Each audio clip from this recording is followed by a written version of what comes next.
tudo bom? Essa é a última parte em que eu vou responder as perguntas e objeções que foram enviadas sobre o sábado na nova aliança, que foi um dos nossos estudos da lição da semana da escola sabatina. Então você teve uma primeira parte em um vídeo e agora você terá uma segunda parte de objeções e de como nós podemos responder essas objeções e perguntas de forma bíblica, tranquila, para que todos aprendamos juntos.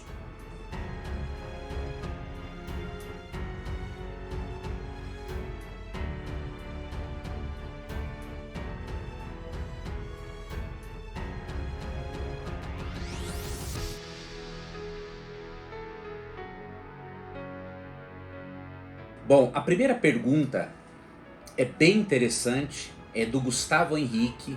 Ele pergunta o seguinte: Hebreus 8:7 está afirmando que a primeira aliança, a antiga, feita no Sinai, tinha defeito?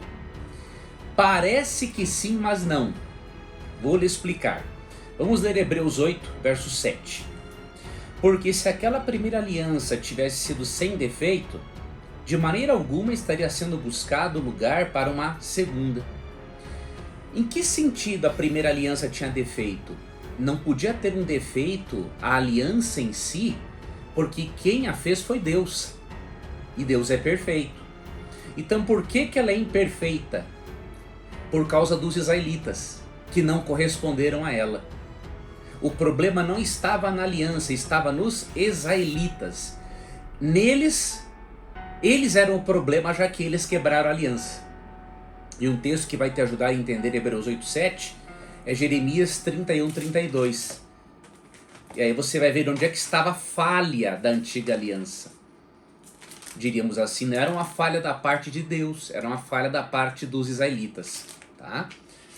Jeremias 31, versículo 32.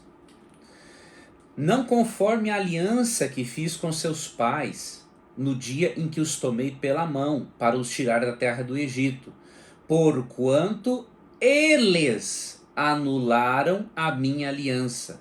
Não obstante, eu os haver desposado, diz o Senhor. Então eles anularam ou quebraram a antiga aliança.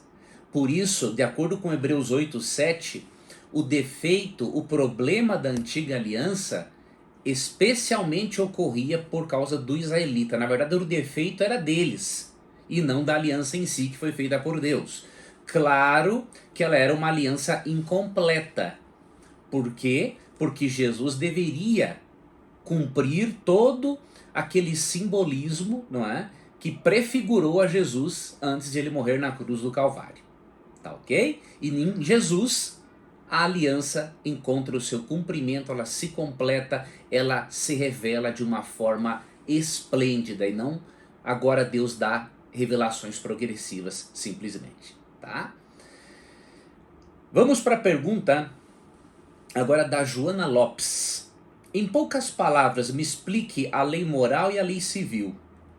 Tenho um pouco de dúvidas nesse momento. Por exemplo, os 10 mandamentos são de ordem moral ou civil? Muito obrigado. Joana, os 10 mandamentos, primeiramente, deixa eu explicar para você a diferença entre moral e civil. Em primeiro lugar, a Bíblia usa a palavra lei, na grande maioria das vezes, para se referir à Torá, ou seja, aos 5 primeiros livros ali de Moisés. Gênesis, Êxodo, Levíticos, Números e Deuteronômio. Então, na grande maioria das vezes, lei se refere a esses 5 primeiros livros. Você pode ver isso, por exemplo, em Mateus 5,17. Tá? Agora, não podemos negar que mesmo que o israelita não fizesse divisão entre lei moral e cerimonial, há diferentes leis, não é? Dentro do Pentateuco. Tá? Então, por exemplo, um mandamento de ordem moral, qual é a diferença dele para um mandamento de ordem civil? Sempre que o mandamento é dado de forma universal, ou seja, é dado para todas as pessoas, ele é um princípio. E constituindo-se num princípio, ele é eterno e imutável. Agora, quando uma orientação ou mandamento é dado a nível local, pode ser um mandamento civil, pode ser um outro tipo de orientação, mas quando é dado de forma local, ele pode variar de acordo com o tempo e a época. Vou lhe dar um exemplo. Por que a guarda do sábado é o mandamento de ordem moral? Porque ela foi dada em Gênesis 2, 1 a 3. O sábado foi criado e santificado antes de existir o pecado. E Jesus fala em Marcos 2, 27 que o sábado foi feito por causa do homem, ou seja, do ser humano. Então o sábado, sendo dado para o ser humano, ele é de aplicação universal, ele é um princípio. Já a circuncisão foi dada a partir de Abraão, como um sinal de que a pessoa fazia parte da aliança. Hoje este sinal é o batismo por imersão. Então vamos ali no Concílio de Jerusalém, em Atos 15, e vemos que não é exigida mais a circuncisão das pessoas. Então era um mandamento de ordem local. Ali, na verdade, cerimonial, não civil, tá? Então essa é a diferença. O que é moral é dado de forma universal. O que é mandamento civil é dado por uma civilização específica. Ou um mandamento cerimonial pode ser dado para uma civilização específica. Tá? E os 10 mandamentos, obviamente, são morais. Por quê? Porque eles estão no decálogo. E os mandamentos que estão ali não são civis, eles são de ordem moral. Os 4 primeiros mandamentos nos ensinam como devemos amar a Deus. Os últimos 6 nos ensinam como devemos amar ao próximo. E outra coisa, para você analisar, em Êxodo 31:18 é dito que o decálogo é a única parte da Bíblia que Deus não inspirou. Ele escreveu com o seu próprio dedo. Então isso distingue os 10 mandamentos, faz uma distinção dos 10 mandamentos ali na lei de Moisés, né? Esses mandamentos, o decálogo, as tábuas da lei, ficavam dentro da Arca da Aliança. Já o restante da Torá pelo lado de fora. Não que ela não fosse importante, ela é inspirada por Deus. Mas Deus diferenciou. Por quê? Para mostrar que o decálogo constitui-se em 10 princípios de ordem moral. Ok? A Pami fez um comentário sobre Hebreus 4 e eu queria explicar rapidamente esse texto. Muitos irmãos sinceros têm usado esse texto para dizer o seguinte: já que o descanso espiritual em Cristo pode ser desfrutado todos os dias, então eu não preciso mais observar o sábado. Mas essa não é uma verdade bíblica. Em primeiro lugar, realmente Hebreus 4 não está falando da guarda do sábado, tá? Está falando de repousarmos pela fé em Jesus Cristo. E esse descanso pela fé em Jesus, nós devemos desfrutar em todos os dias da semana, a todos os momentos. Então, o descanso aqui não é o descanso sabático, é o descanso pela fé em Cristo. É um descanso em Jesus. Tá? Agora, por que esse descanso em Jesus não abole o mandamento?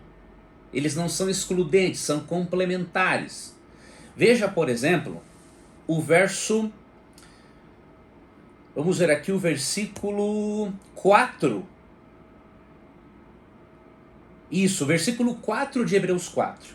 Presta atenção. Porque em certo lugar, assim disse no tocante ao 7º dia, e descansou Deus no 7º dia de todas as obras que fizera. E novamente, no mesmo lugar, não entrarão no meu descanso. Veja, aqui o propósito é falar do descanso pela fé, do descanso na graça em Jesus. Mas aqui o autor se utiliza do sábado como um exemplo para ilustrar para eles. Então, assim como o sábado foi destinado para descanso, além do sábado, Deus destina agora a pessoa de Jesus para encontrarmos o descanso em Cristo. Mas isso não abole o sábado. Por quê? Porque aqui Se o sábado já tivesse sido abolido, ele não deveria ter usado o sábado como um exemplo, como um símbolo, diríamos assim, do descanso pela fé. Ele teria usado o domingo. Então, para o leitor de Hebreus entender, é óbvio que era o sábado que eles observavam. E aqui Jesus está citando Gênesis 2, 2 e 3, que fala do mandamento do sábado, do quarto mandamento. Ok? Então, se o domingo fosse um exemplo do descanso espiritual em Cristo, aí sim, aí o dia de guarda seria o domingo. Mas o sábado foi usado como um exemplo do descanso na graça que encontramos em Jesus todos os dias. Tá? Então, Hebreus 4 fala desse assunto. O foco não é o sábado em Hebreus 4, mas o sábado é mencionado tangencialmente como um exemplo, como um símbolo do descanso pela fé que encontramos em Jesus. E uma coisa não exclui a outra, ambas se complementam. Por quê? Em Mateus 5,17, Jesus disse o seguinte: não penseis que vim revogar a lei ou os profetas, não vim revogar, vim para cumprir. Verso 18, porque em verdade vos digo, até que o céu e a terra passem, nenhum i ou um tio jamais passará da lei, até que tudo se cumpra. Então, Cristo veio ampliar o significado dos escritos de Moisés e do Antigo Testamento. E no verso 18 ele diz que não é para tirar nenhuma letra i e nenhum tio do mandamento de Deus. Então veja, se ele não autorizou nenhuma mudança na lei, é óbvio que o descanso na graça em Hebreus 4, com o repouso do sábado, dado desde a criação, se complementam e não se excluem. Tudo bem? A Rejane Guimarães, vamos para mais duas perguntas agora e finalizamos, da Rejane Guimarães e da Leonora Carla Pires. A Rejane Guimarães perguntou: e se meus dias de trabalho forem de terça a domingo, o sábado, o sétimo dia, será a segunda? Não, querida Rejane, sabe por quê? Porque Deus não nos autorizou a escolhermos o nosso dia sagrado. Ele não autorizou. Ele não autorizou nós escolhermos nem os dias de trabalho, nem os dias de descanso, diríamos assim. Mas em especial o dia de descanso. Por quê? Se você ler Gênesis 2, 2 e 3, você percebe que essa ideia, né, de que o que vale é um dia em 7 é uma ideia totalmente antibíblica e é um argumento somente humano. Tá? O que diz Gênesis 2:3, ó? E abençoou Deus o dia sétimo e o santificou, porque nele descansou de toda a obra que, como Criador, fizera. Duas coisas Deus fez com o sábado: abençoou e santificou, ou seja, tornou-o sagrado. Santificar é separar para um uso exclusivamente santo. E Deus não fez isso com todos os dias da semana. Então você não pode escolher o dia de guarda. Você tem que aceitar o dia de guarda que Deus já escolheu para você desde a criação do mundo. Tá? Esse é o primeiro ponto. Outro ponto, a lei de Deus, os 10 mandamentos mostram que Deus nos convida a lembrarmos de um dia em específico. Ele não nos convida a lembrarmos de outros dias da semana ou qualquer outro dia da semana. O mandamento está assim: lembra-te do dia de sábado para o santificar. Se estivesse escrito, lembra-se de santificar um dia, aí nós poderíamos entender que Deus deu a liberdade para cada um escolher o seu dia sagrado. Mas não foi assim que aconteceu. Além de ele abençoar e santificar o sábado lá quando existiam nossos primeiros pais no mundo sem pecado, o verso 8 diz: lembra-te do dia de sábado para o santificar. Tá? Então isso é bem claro no texto bíblico. E repito aquele texto de Mateus 5,17, né? Cristo disse que não veio para abolir a lei, né? E o verso 18 diz que não é para tirar nenhum i e nem um tio, ou seja, nenhum acento é para tirar da lei de Deus, até que tudo se cumpra.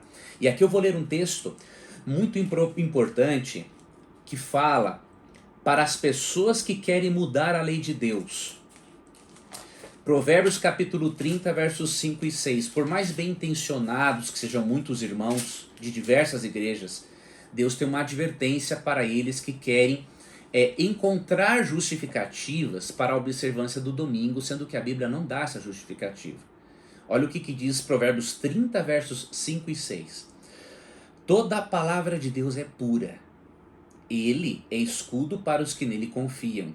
Nada acrescentes às suas palavras, para que não te repreenda e sejas achado mentiroso. Então, toda a palavra de Deus é pura e não devemos acrescentar nada às palavras dele, porque senão ele vai nos repreender e vai nos considerar mentirosos. Então, Deus não autorizou realmente a escolhermos o nosso dia de guarda, a mudarmos aquilo que a Bíblia apresenta. E a última pergunta é da Leonora Carla Pires.